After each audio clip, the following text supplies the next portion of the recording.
Bismillahirrahmanirrahim. Assalamualaikum warahmatullahi wabarakatuh.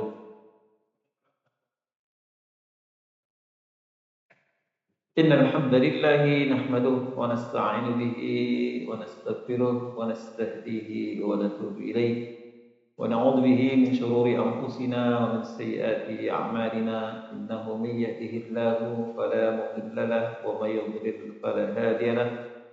ونشهد أن لا إله إلا الله وحده لا شريك له وأشهد أن محمدا عبده ورسوله لا نبي ولا رسول بعده اللهم صل وسلم وبارك على نبينا محمد وعلى آله وأصحابه ومن تبعه بإحسان إلى يوم القيامة.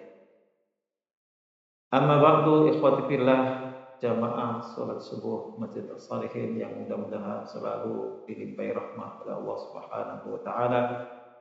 Puji syukur kita panjatkan kehadiratnya atas segala nikmat dan karunia yang terlimpah kepada kita, yang tentu saja kita tidak akan sanggup untuk menghitung nikmat yang telah Allah berikan kepada kita.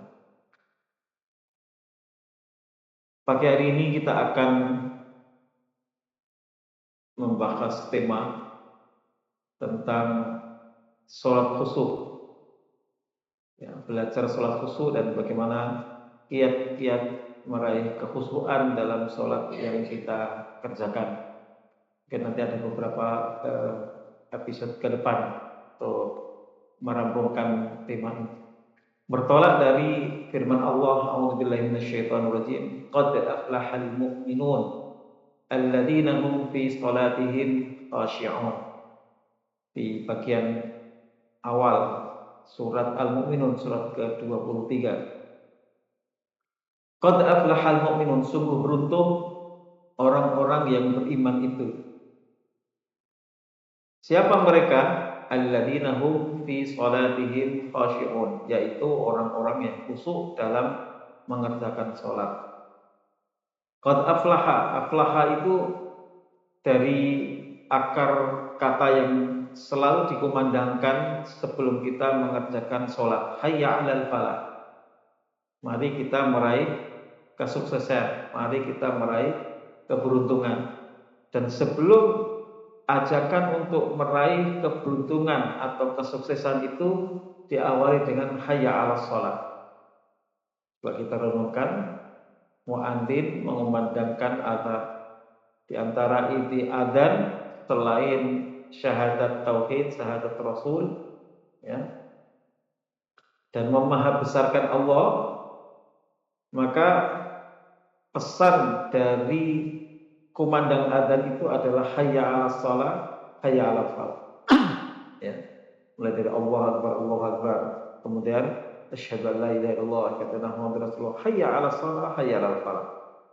Jadi di sela-sela ajakan untuk menunaikan sholat dan ajakan untuk meraih keberuntungan, ya, itu ada takbir memahabesarkan Allah, kemudian ada tahlil, ya,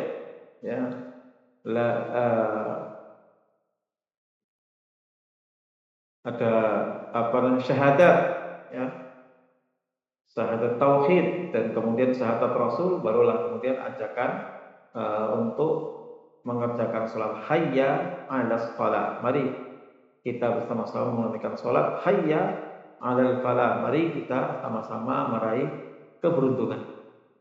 Baru diakhiri pula dengan takbir Allahu Akbar, la ilaha illallah. Nah, di ayat ini Allah menegaskan kembali, qad aflahal mu'minun, sungguh beruntung orang-orang yang beriman, sungguh sukses orang-orang yang beriman itu. Ya, disifati, dijelaskan lagi alladzina hum fi shalatihim khashi'un, yaitu orang-orang yang khusyuk dalam mengerjakan sholat. Nanti insya Allah akan membahas apa itu kekhusyukan dan bagaimana caranya.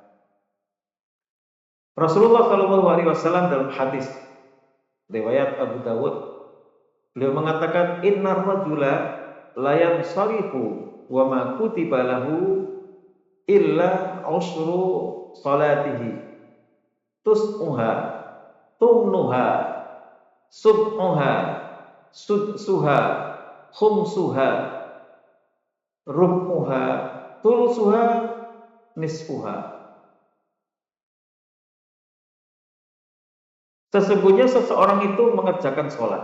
Kita semua, alhamdulillah, usai mengerjakan sholat. Ya.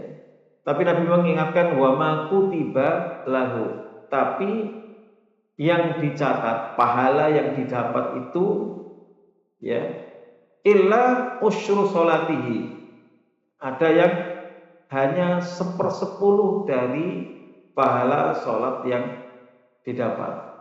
Jadi kalau skornya 100, kalau sempurna, dan ya, berat untuk meraih kesempurnaan itu, dia dapat skor 10, ya. Ada yang lebih tinggi, tus'uha 1/9, sumuha 1/8, sub'uha 1/7, sudsuha 1/6, khumsuha 1/5, 20. Rubuha ada yang dapat 1/4, 25 skornya. Sulusuha ada yang dapat 1/3, nisfuha ada pula yang mendapatkan separuhnya. Jadi skor 100, sempurnanya dia mendapatkan 50. Apa yang disabdakan oleh Rasulullah ini menunjukkan betapa orang-orang yang mengerjakan sholat, alhamdulillah kita sudah mengerjakan sholat, itu kualitas hingga kemudian nilai dari pahala sholat yang didapat itu berbeda-beda. Satu baris, satu masjid, tapi ada yang dapat skor sekian dan sekian. Makanya Nabi menegaskan sampai berulang-ulang, ada yang sepersekiannya, sepersekiannya. Ya. Maka ini menunjukkan bahwa kualitas ibadah sholat yang kita kerjakan itu berbeda-beda, dan kita berupaya untuk terus memperbaiki sholat yang kita kerjakan. Pernah di zaman Nabi terjadi ya peristiwa kejadian di masjid, ada orang masuk Masjid Nabawi, kemudian orang itu sholat. Setelah sholat dipanggil oleh Nabi, ya, kamu ke sini.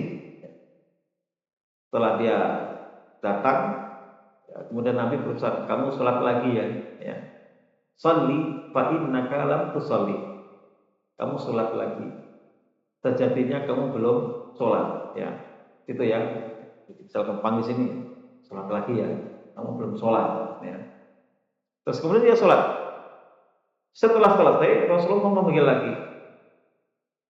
Kamu ulangi lagi sholatmu. Sampai 3 kali. Ya. Lalu sahabat ini mengadu, ya Rasulullah, saya tidak bisa sholat yang lebih baik dari yang saya kerjakan. Ajari kami untuk mengerjakan sholat sebagaimana mestinya. Lalu Rasulullah menjelaskan, kamu kalau sholat berdiri, ya, sampai telah berdiri, ya, baca bacaan sholat itu, kita kemudian Fatihah dan seterusnya. Sumaka hatta tatma'inna raki'ah.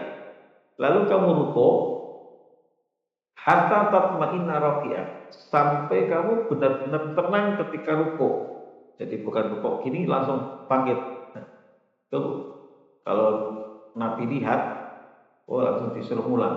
Dan kita sering melihat orang sholat seperti itu, atau bahkan maaf mungkin diri kita juga, sholat Allah Akbar saking ngelotoknya bacaan subhana rabbil adzim atau subhanaka Allahumma rabbana wa bihamdika Allahu firli dan seterusnya, ya, saking hafalnya, kemudian ya setelah Fatihah surah suratan Allahu Akbar, sambil rabbil adzim langsung bangkit. Nabi mengingatkan hatta tatma'inna raki'an, sampai kamu tenang, benar-benar ruku, diam, ya. Maka kemudian ulama menyimpulkan bahwa tumakninah itu bagian dari sesuatu yang tidak dipisahkan, ya, dalam mengerjakan sholat, bagian dari rukun sholat, ya. Kalau enggak ada tumakninah dalam ruku, dalam sujud, maka enggak sah, Ya dasarnya tadi cerita kisah ya tentang orang yang buruk dalam mengerjakan sholat. Itu disebut dengan hadisul musik fi shalah. Ini hadis bercerita tentang orang yang sholatnya nggak benar. Lalu Rasulullah meminta orang tersebut untuk mengulang sholatnya. Maka kemudian ulama menyimpulkan ya bahwa rukun sholat itu adalah diantaranya tumak nina. Nah ini istinbat namanya. Ya. Tapi nggak menjelaskan bahwa syarat sholat, rukun sholat itu ada sekian dan sekian, enggak. Tapi secara umum itu kemudian para ulama menyimpulkan ya, bahwa tumak ninah itu bagian yang tidak bisa ditinggalkan dalam sholat hatta tatma'inna roki'an ya. Kemudian kamu itidal, kamu bangkit sampai juga begitu hatta tatma'inna qaiman summa masjud, kamu sujud hatta tatma'inna sajidan, sampai kemudian sujudmu itu benar-benar diam, terus jangan apa namanya Allah subhanahu langsung bangkit. Jadi kalau kita baca subhanallah Allah sambil jalan ya sambil rukuk ya gitu, jadi tek tek tek tek. Nah, ini eh, melihat masih banyak terjadi di masyarakat kita, sholatnya itu buru-buru ya, mungkin sudah lama sholatnya dari kecil, dari tengkotok gitu. Dan saya ingatkan di jamaah masjid kami itu ada ya seperti itu, udah berulang kali kita ingatkan, tapi ya karena mungkin saking hafalnya itu ya jadi rukuk sujudnya itu betul-betul nggak diperhatikan ya.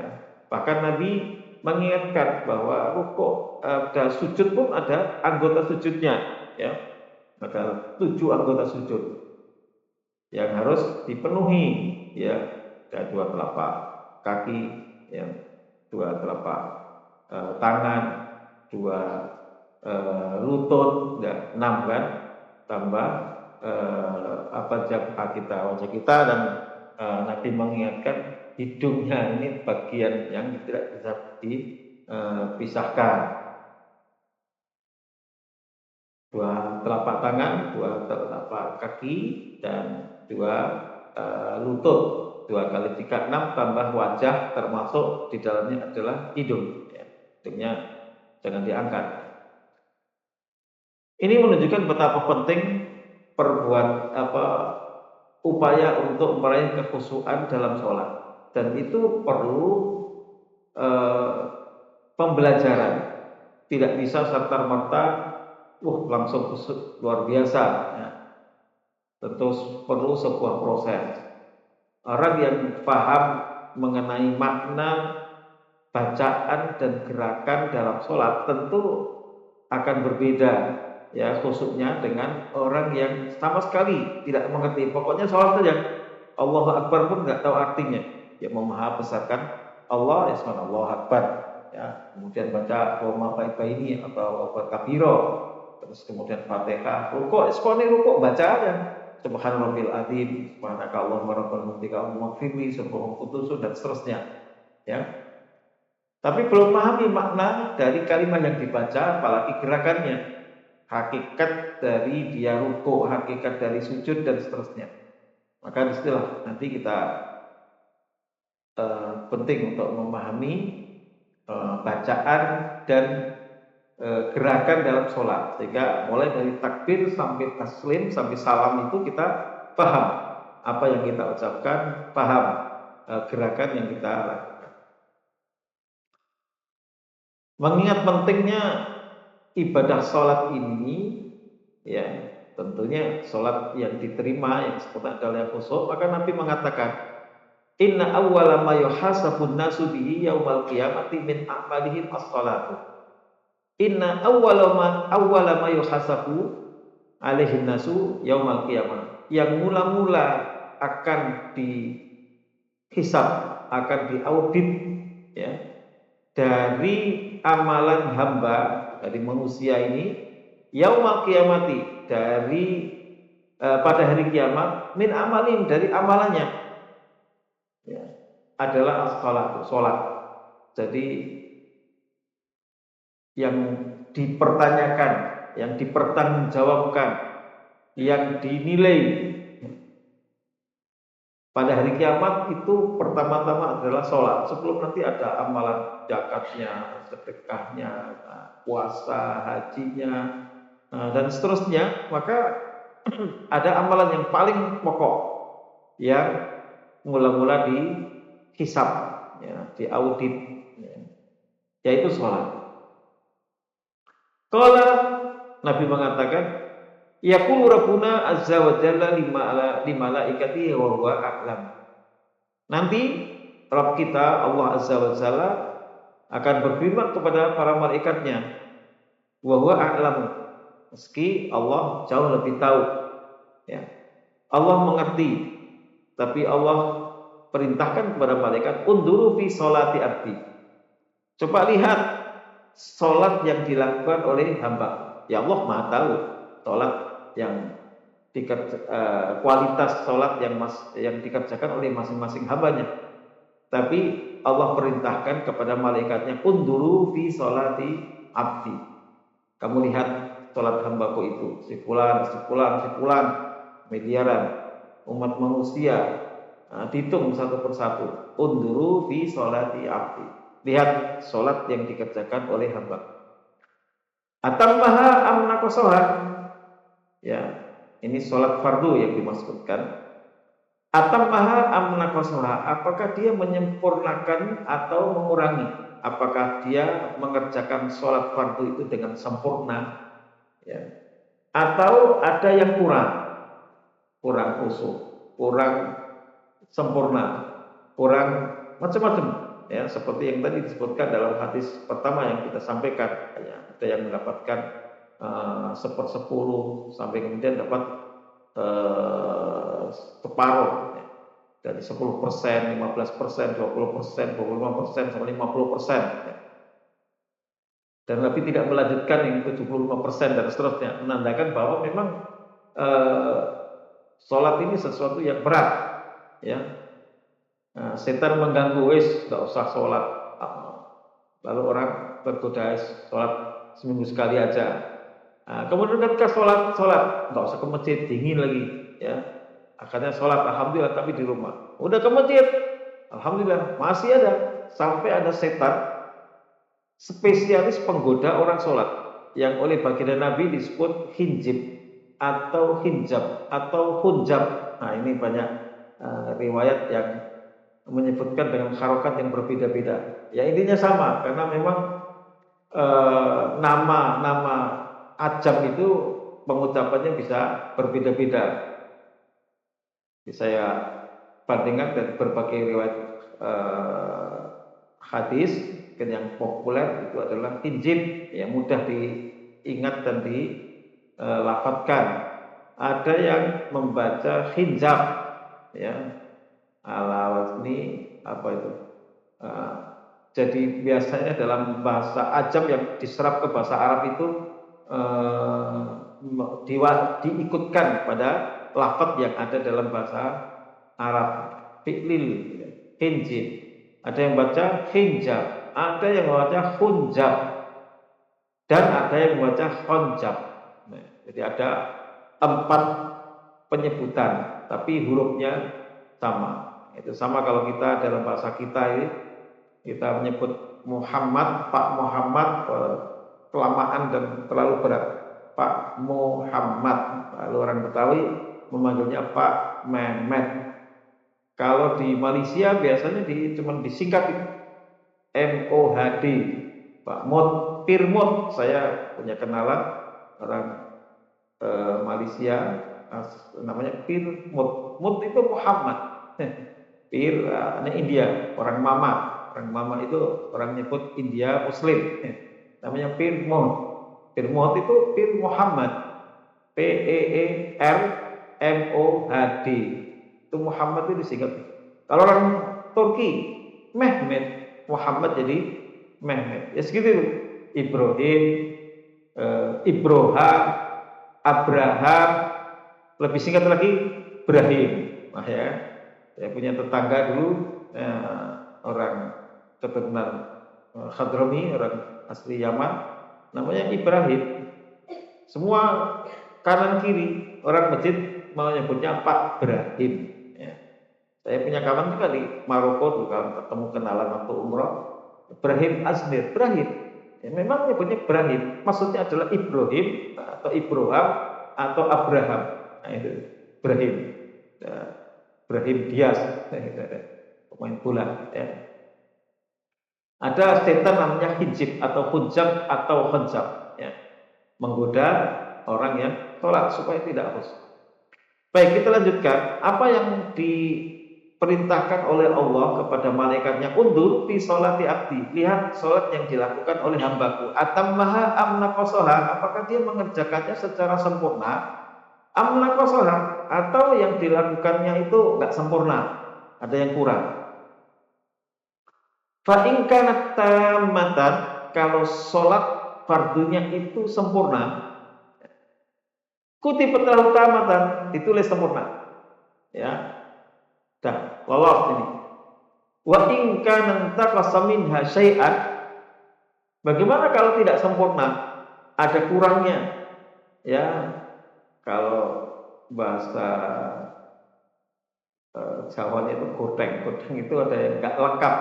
Ada belalang atau jangkrik itu ada kakinya yang patah. Yuyu kepiting godeng. Ada yang kurang. Qala, maka Allah berfirman, unduru hal li abdi min tatawu'in. Coba lihat, apa ada sholat sunnah yang dia kerjakan. Ini pentingnya sholat sunnah, qobliyah, ba'diyah, ya, termasuk juga sholat zuhur atau tahiyatul masjid. Kalau kita masuk ke masjid itu, ulama menjelaskan di antara fungsi dari sholat sebelum sholat fardu itu adalah untuk persiapan agar sholat fardunya itu lebih fokus, lebih sempurna dan lebih khusyuk. Ya. Kemudian di sisi lain fungsi adalah melengkapi barangkali ada hal-hal yang kurang. Maka ada ba'diyah itu ya nutup yang kurang-kurang. Ya. Untuk pemanasan dan untuk menutup pengurangan. Ini dasarnya hadis ini. Kalau dia sholatnya itu ada yang kurang, unduru li abdi hal min tatawu'in. Coba lihat, apakah dia mengerjakan sholat sunnah, apakah dia tahiyatul masjid, apakah dia qobliyah dan seterusnya. Yang ada qobliyah ba'diyahnya. Ya. Fa in kana lahu tatawu'un, kalau memang dia mengerjakan sholat sunnah, qala, Allah berfirman, atimmu li abdi faridatahu min tatawu'i. Atimmu li abdi, sempurnakan untuk hambaku tadi yang sholatnya mungkin ya kurang khusyuk, ya, sholat Allahu Akbar, ya, tadi di rumah nyari kunci kendaraan nggak ketemu, ya, barulah setelah sholat dia ingat bahwa kunci kendaraannya ditaruh di atas kulkas misalkan. Sering kan orang itu, ya. Atau Allahu Akbar ketemu ternyata di kantong. Itu terjadi, termasuk yang ngomong ini. Ya kita kan kadang buru-buru sholat, apa buru-buru bepergian, itu potensi lupa seperti itu sering terjadi. Ya. Bahkan saya secara pribadi di luar sholat kadang buru-buru mau pergi itu cari-cari kacamata. Padahal kacamata udah dibawa, padahal kadang malah sudah dipakai, tapi perasaan kok belum pakai gitu loh. Karena kebiasaan kalau di rumah dilepas, terus mau buru-buru mau ngisi pengajian kayak atau mau udah sudah pakai kacamata, tapi tengok, nanya ke istri, kacamataku di mana? Ya kan ini dipakai. Nah itu terjadi ya. Seperti itu. Maka buru-buru itu membuat kita nggak konsentrasi. Buru-buru itu membuat kita kacau pikiran kita. Apalagi ketika sholat. Maka Rasulullah menekankan sholat itu jangan buru-buru. Baik ketika mau mengerjakan, apalagi pas mengerjakan.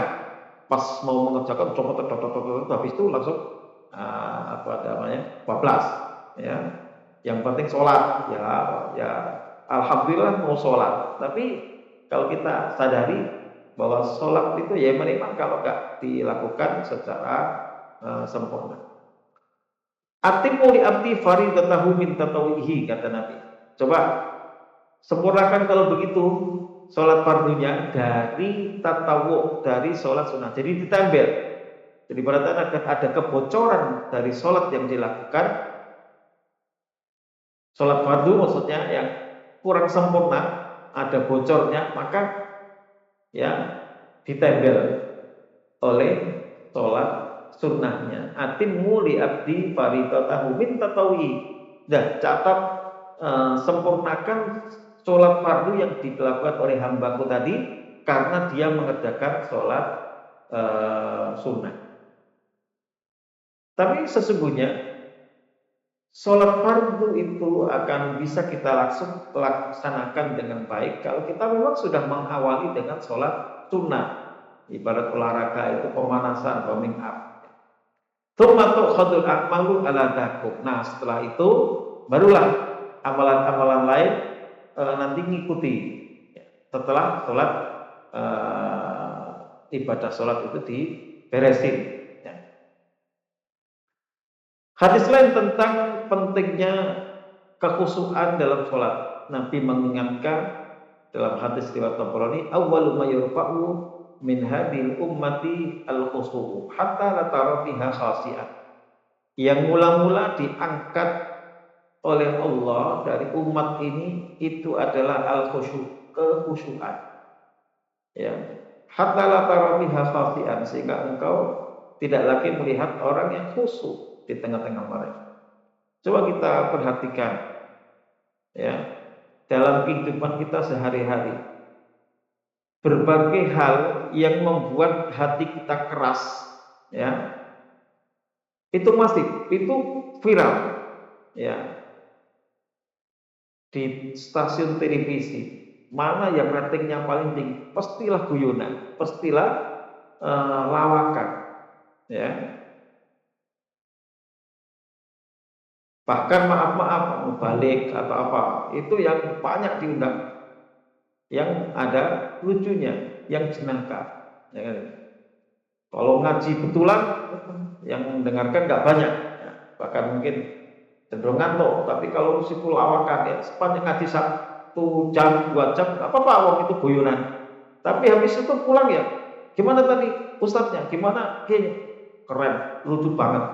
Wah, saya terhibur. Ya jadi hiburan. Hatta maaf ceramah jadi hiburan. Ya.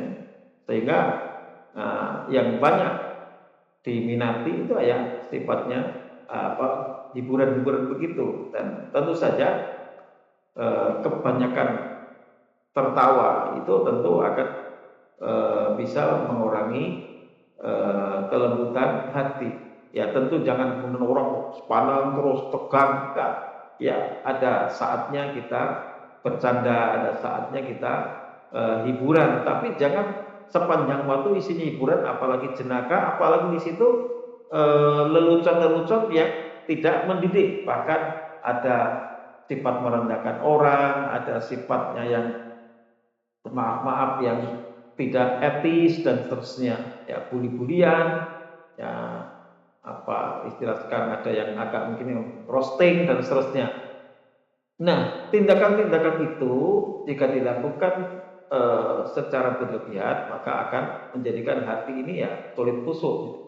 Ya, udah habis nonton TV misalkan sholat, ya Allah Akbar masih ingat lucunya pelawak misalkan. Bagaimana bisa khusyuk sholat yang dilakukan? Jadi hidup ini diajak tertawa terus, ya. Ya.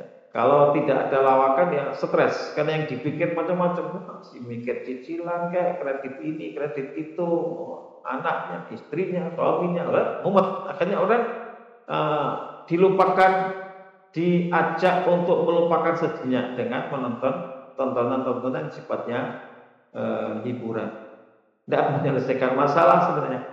Hanya lari dari masalah untuk sementara waktu. Tapi habis itu mumet lagi, stres lagi. Jadi ketika kita bisa memperbaiki sholat, maka insya Allah persoalan-persoalan itu memang diselesaikan dari akarnya, bukan lari sementara dari masalah. Nanti balik lagi masalah itu masih ada, bahkan mungkin sudah menumpuk, ya. sudah berkembang menjadi satu, menjadi dua, menjadi tiga, masalah tumpuk dan seterusnya.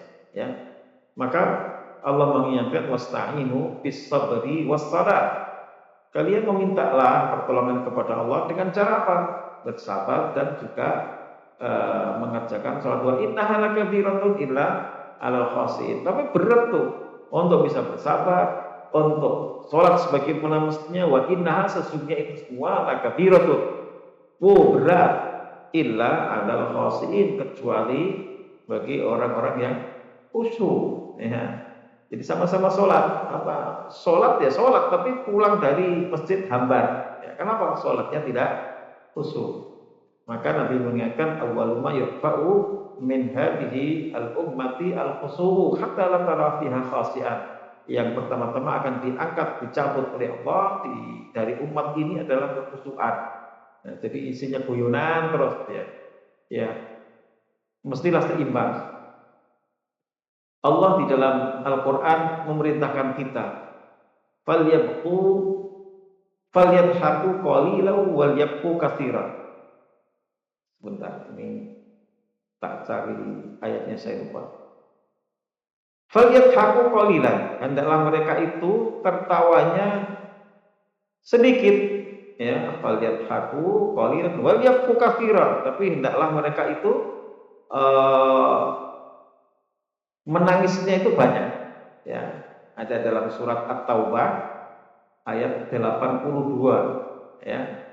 Falyadhaku qalilan wal yabku katsiran jazaa'an bima kanu yaktibun. Kalau bisa itu banyak menangis, sedikit tertawa. Menangis karena takut kepada Allah, takut kepada ancamannya, pada nerakanya. Ya, sepertiga akhir malam melaksanakan qiyamul lail, di situ kita bermunajat kepada Allah, istighfar, taubat dengan linangan air mata. Rasulullah itu yang dilakukan seperti itu. Ya. Dalam hadis riwayat Abdullah ibnu Mas'ud menceritakan ketika suatu malam Abdullah ibnu Mas'ud keluar ke masjid dan didapati Rasulullah mengerjakan sholat, lalu dia ikut sholat.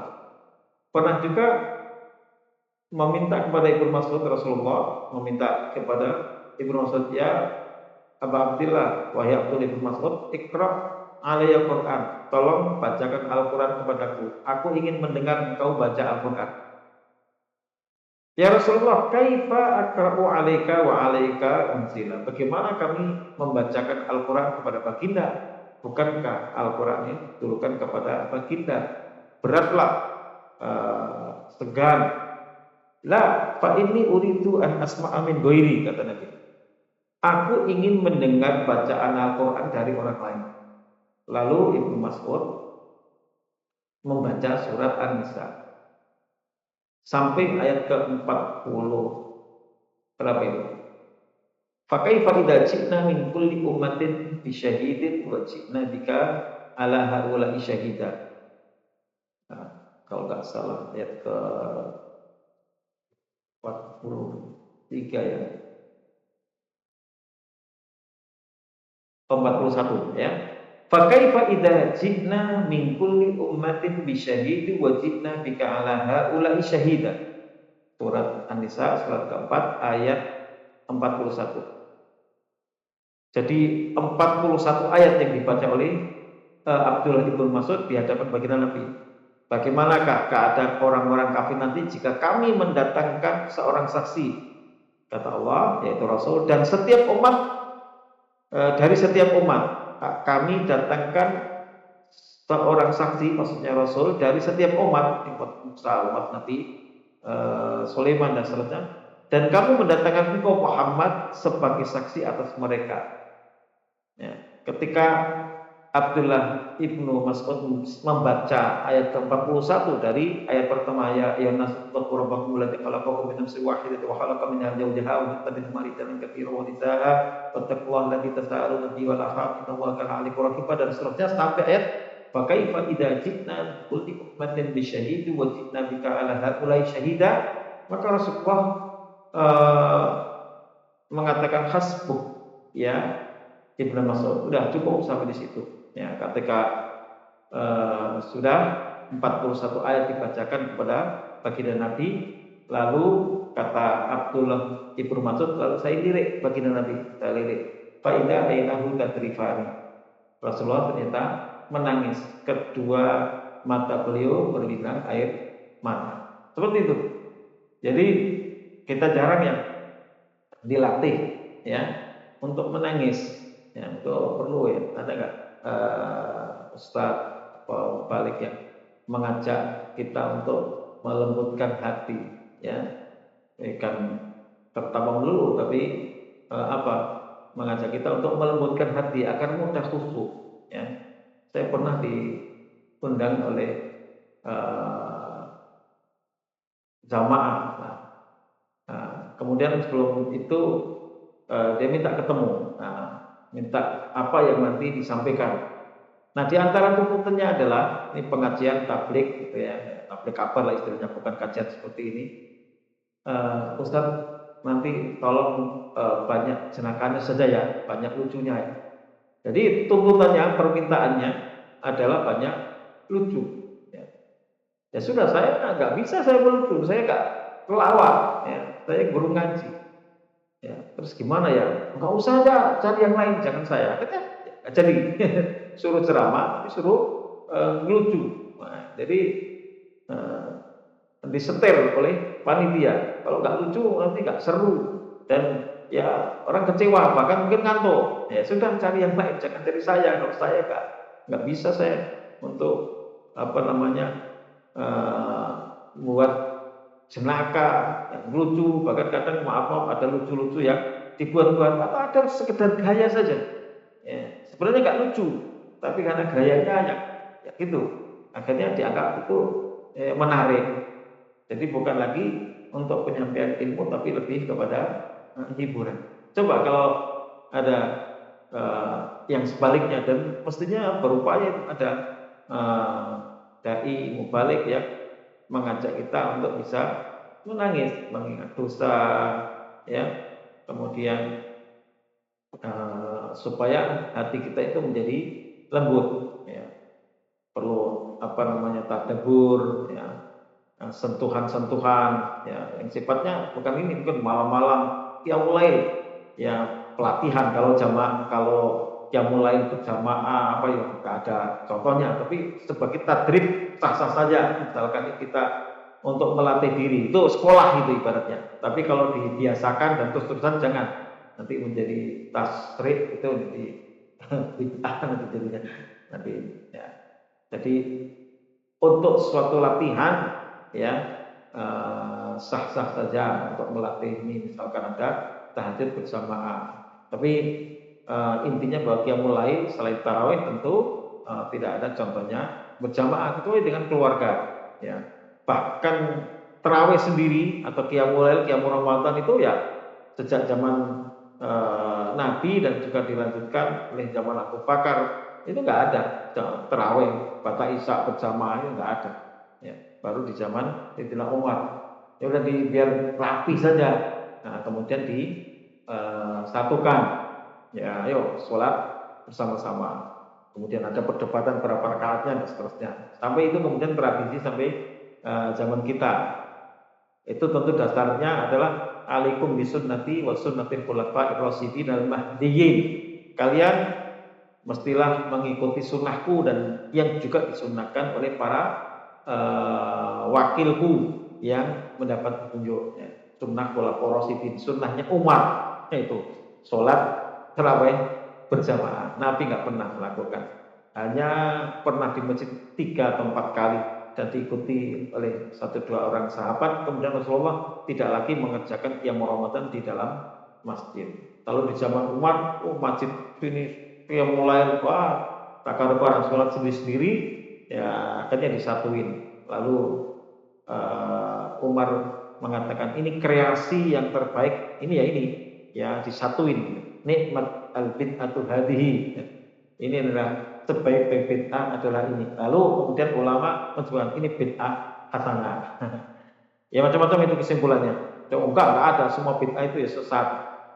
Itu ada nanti baru pembahasan supaya kita bisa memahami. Baik. Saking pentingnya kekhusyuan ini masih pengantar tentang kekhusyuan ya. Rasulullah itu mengajarkan doa, ya, doa dalam hadis sahih riwayat Imam Muslim. Allahumma inni a'udzubika min ilmin la yanfa'u wa min qalbin la yakhsha'u wa min nafsin la tasba'u wa min da'watin la yustajabu laha. Ini doa yang penting untuk kita hafalkan dan kita amalkan. Allahumma ya Allah, ini sesungguhnya aku, a'udzubika, memohon perlindungan kepada kamu, min ilmin la yanfa'u, dari ilmu yang tidak bermanfaat. Ya Allah, jauhkan aku dari ilmu yang tidak berguna, ilmu yang tidak bermanfaat. Ada orang yang belajar ilmu, konteks ini adalah ilmu agama, tapi digunakan untuk ya membodohi umatnya, atau sekedar untuk mengangkat martabat dirinya. Oh dia intelek, dia ilmuwan, oh dia hafal Al-Quran, hafal hadis, hafal ini macam-macam. Naudzubillah min dzalik. Jadi untuk status sosialnya, tidak. Tapi ilmu yang diajarkan, ilmu yang diamalkan oleh dirinya sendiri dan kemudian diajarkan dan orang lain juga ikut mengamalkan.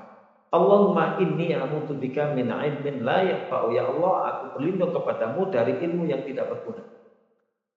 Wa min qalbin la yakhsha'u. Ini yang poin yang kita ingin ambil. Aku berlindung kepadamu ya Allah min qalbin la yakhsha'u, dari hati yang tidak khusyuk.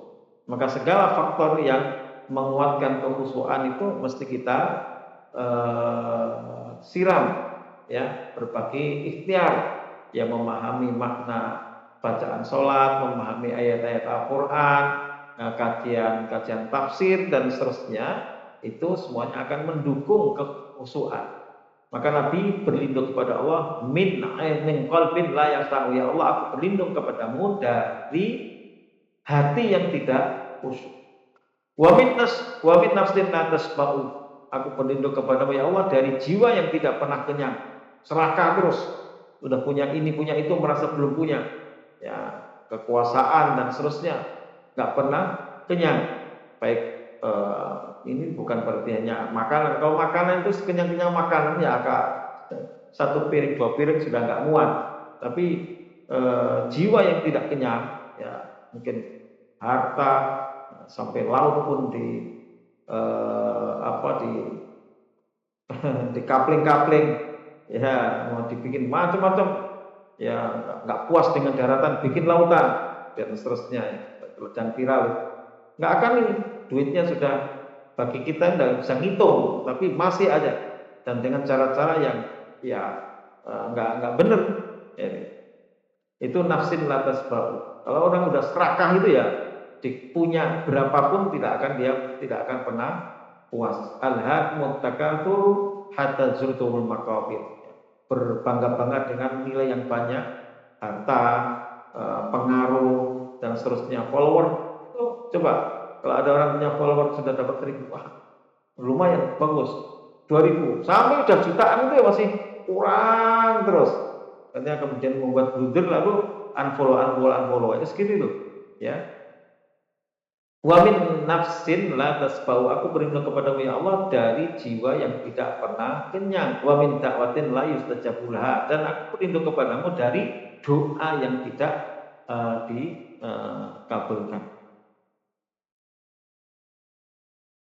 Nah, ini beberapa dasar dalil yang menunjukkan bahwa kekhusyuan itu betapa penting untuk kita perhatikan. Dan yang perlu kita ingat surat Al-Baqarah ini tentang perintah agar kita memperhatikan betul, wasta'inu bis-sabri was-salah wa innaha lakabiratun illa 'alal khashiin.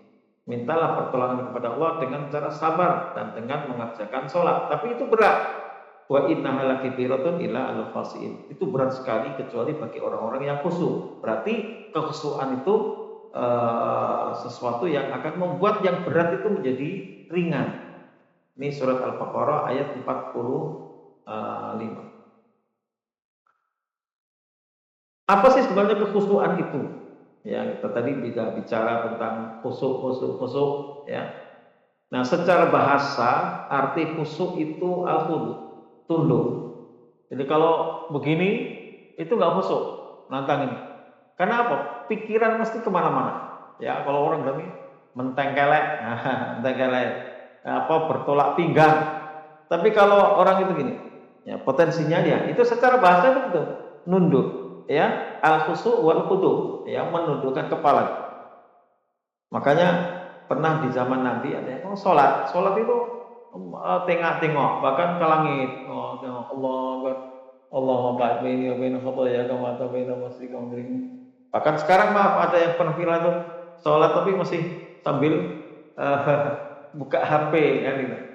Lalu turunlah ayat wa qumu lillahi qanitin. Kamu berdirilah kalian mengerjakan sholat dalam keadaan kunut. Ya, kunut artinya tenang. Jadi jangan kemudian tengok kanan, tengok kiri, bahkan melihat ke atas ada burung, ada merpati, ada apa. Ya, kayak anak kecil itu orang-orang dewasa. Itu zaman Nabi terjadi. Ya, maka itu yang melatar belakangi turunnya ayat wa qumu lillahi qanitin. Ya pernah terjadi. Ya, hatta sekarang mungkin ya kalau kita kadang perhatikan di Masjidil Haram, di Masjid Nabawi itu sholat masih ada ya orang yang begitu gitu, bahkan tawaf ya muter Ka'bah, selama tujuh keliling itu live ya, padahal lagi tawaf live. Ya Allah ini. Ya, jadi khusyuk itu dari bahasa Arab ya sudah masuk dalam bahasa kita. Oh, khusyuk sekali sih, khusyuk nonton sinetron ya. Secara bahasa benar khusyuk itu artinya fokus itu. Jadi yang lain itu diabaikan. Al khusyuk itu artinya al khudu, jadi nunduk itu secara secara arkan, secara organ. Kalau gini tuh nggak khusyuk. Ya. Khusyuk juga berarti as-sukun, tenang atau at-tumaknina. Ya, itu sinonim ya, al khusu was sukun wa tumanina. Jadi khusu itu ya. Jadi kalau orang Allah itu pasti nggak khusu karena dia nggak ada ketenangan ya. Dan juga at-tadallul, tunduk ya. Bisa juga bermakna ad-dara'ah dan as-sukun. Ad-dara'ah itu artinya merendah dan as-sukun diam ya. Ini adalah sinonim kata al-khusu dalam bahasa Arab, bisa al-khudu, as-sukun wa tumanina, at-tadallul, ad-dara'ah dan as-sukun. Nah, ini 5 unsur ini yang kalau dalam bahasa kita sudah paham sebenarnya. Ya, wah, khusuk banget dong. Ya, khusuk apa? Nonton sepak bola. Ya, khusuk itu secara bahasa. Nah, khusuk dalam sholat berarti sholat yang penuh dengan ketundukan, penuh dengan tumaknina, penuh dengan merendah dan diam dari berbagai aktivitas selain sholat, termasuk karo-karo. Ada Allahu Akbar. Tadinya itu nggak ngamati kuku, tapi begitu Allahu Akbar terasa ada panjang-panjang ya, belum dikepak ya. Nah, macam-macam itu sering kita perhatikan. Yang tadinya itu nggak udah diabaikan semua itu masalah kayak apa kadang baju apa segala macam. Oh ya, setelah takbir barulah ngancingin baju dan sebagainya. Nah, nanti insya Allah kita akan secara berkala, insya Allah kita akan membahas buku yang saya tulis tahun 2012 nanti ada pembahasan. Ini baru pengantar. Jadi khusyuk itu tunduk, ya. Khusyuk juga bisa berarti tenang, tumaknina.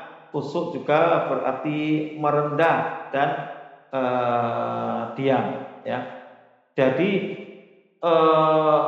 ada perbedaan antara khusyuk dan tunduk secara bahasa dalam bahasa Arab. Biasanya khudu itu digunakan dalam hal yang terkait dengan badan, khudu. Ya, tadi kan khusyuk makna khudu, tapi khudu itu secara fisik.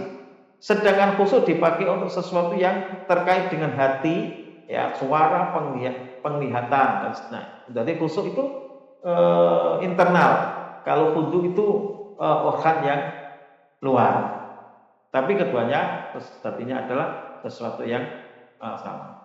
Maka kita temukan kata khusyuk dengan pengertian seperti ini dalam surat Toha, misalkan surat ke-20 ayat 20 ayat 108. Wa khasya'atil aswatu lirrahmani fala tasma'u illa hamsa. Nah, ini khasa'atil aswatu ya. Maka suara-suara itu pun khusyuk. Gimana suara khusyuk? Artinya merendah, lirih, enggak ada yang rame, enggak ada yang keras. Wa khasa'atil aswatu lirrahmani fala tasma'u illa hamsa. Ini penggunaan kata khusyuk. Maka merendahlah, khusyuklah semua suara. Semuanya suara, tidak ada yang lantang, tidak lirih. Ya, ya, betul. Baik, kayak orang sedang disidang, diadili, ya, yang tadinya keluar-keluar, wah, yang begitu dari tangkap KPK misalkan, ditangkap polisi, ini ada orang demo, ya Pak, nah, itu secara bahasa khasa'atil aswat. Nggak ada orang ditangkap KPK, nggak ada, itu udah gini, ya.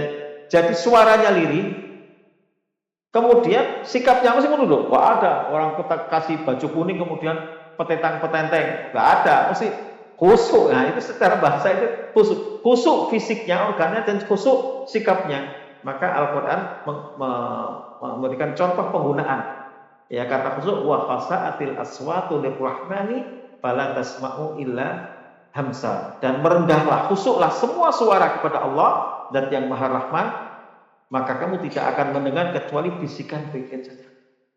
Nah, udah orang di hadapan manusia yang agung, katakanlah gitu, dia nggak berani dia ngomong keras, apalagi ini dalam konteks di hadapan Allah Subhanahu wa taala nanti, ya. Jadi wa khasatil aswatir rahmani fala tasma'u.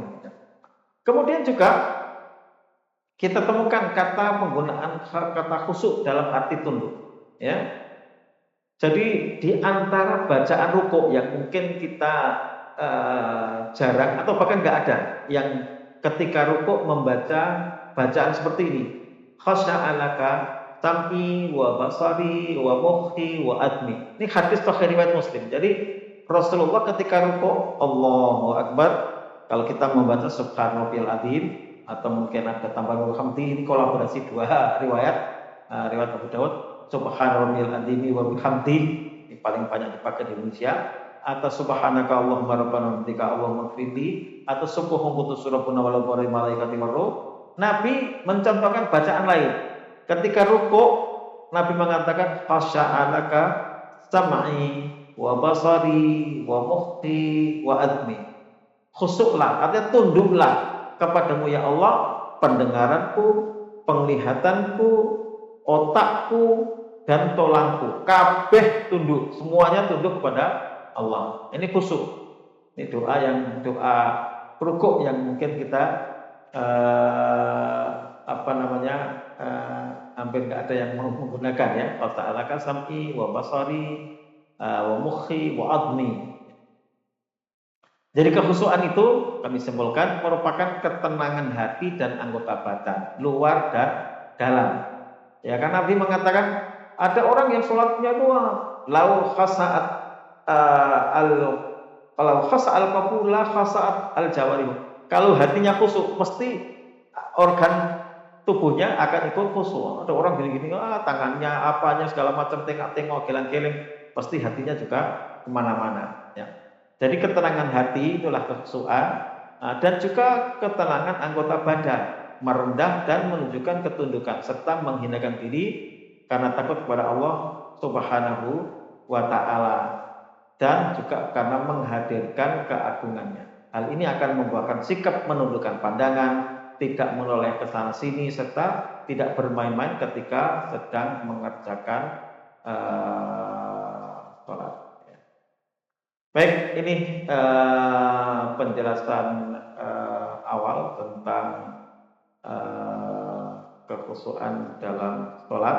Insyaallah nanti bulan depan kita akan lanjutkan tentang bagaimana potret kekhusyukan yang dilakukan oleh para ahli ibadah. Dan nanti bagaimana kita akan berupaya bagaimana meraih kekhusyuan dalam sholat yang kita kerjakan.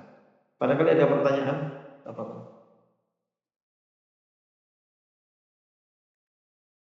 Cukup ya, insya Allah jelas. Tinggal prakteknya yang berat, bagaimana kita bisa betul-betul menunaikan kekhusyuan dalam sholat. Insya Allah pada pertemuan akan datang kita akan lihat bagaimana potret kekhusyuan para ahli ibadah, bagaimana kekhusyuan sholat Nabi, sahabat, dan para ulama salaf. Lalu kita lanjutkan nanti bagaimana mereka kok bisa sekhusyuk itu dalam mengerjakan ibadah sholat, sementara kita seringkali kita mengingat sesuatu yang kita lupa itu justru pada saat sholat, ya. Itu ada cerita-ceritanya yang lucu gitu ya. Seorang yang kaya, piutangnya itu di mana-mana. Ya, pas dia tanya kepada pembantunya, saya itu punya piutang banyak, sekian juta, tapi saya lupa di mana siapa yang utang itu. Ya, sudah berhari-hari sampai kemudian dia cerita, ya, sudah ketemu, kamu tagih ya si Fulan. Nanti dulu, ya Tuhan, kok Tuhan bisa ingat lagi? Gimana ceritanya? Oh ceritanya, saya itu pas sholat, ingat, oh si Anu yang utang. Benar, langsung segera saya cepat-cepat panggil kamu segera tagih, itu sudah dari tempo, mesti bulan kemarin, sekarang kamu. Jadi Tuhan menemukan barang yang hilang ketika sholat. Akhirnya dia berpikir, ya Allah, kok bisa-bisanya, sampai akhirnya orang ini kemudian berupaya untuk ibadah itu betul-betul karena Allah, bukan mencari barang yang hilang atau mencari sesuatu yang sudah sempat lupa kemudian ketemu kembali, lalu pembantunya ini diberi hadiah yang besar. Baik, kita tutup dengan kafaratul majlis. Subhanaka Allahumma wa bihamdika asyhadu an la ilaha illa anta astaghfiruka wa atubu ilaik. Wabillahi taufiq wal hidayah. Wassalamualaikum warahmatullahi wabarakatuh.